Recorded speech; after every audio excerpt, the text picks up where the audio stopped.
Tambaya ta nan shine idan har kana amfani da manhajar Telegram, shin ko ka san da cewa akwai wannan sirrin a cikin manhajar Telegram?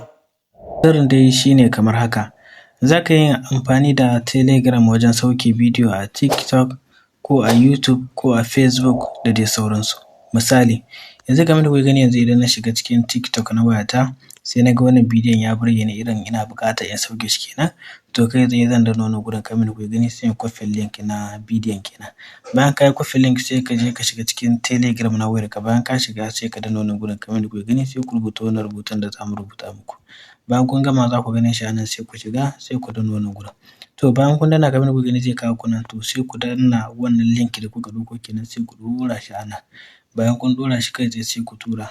Bayan kun tura kamar da kuke gani sai ku danna wannan gurin, za ku ga ya nuna muku a nan yana download kenan. Bayan ya kammala za ku ga bidiyon gashi a nan sama, sai ka shiga kan bidiyon sai ka zo na ɗage-ɗage guda uku sai kai saving to gallery, ma'ana bidiyon za ka sauke shi a cikin gallery na wayarka. Kun ga kenan na yi amfani da Telegram na sauke bidiyo a TikTok.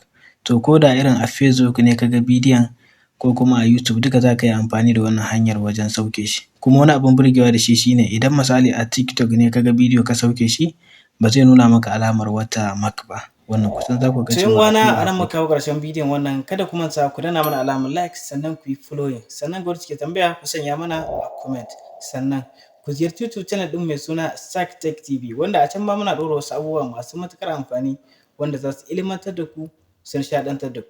Idan kun je ku danna subscribe sannan ku yi like.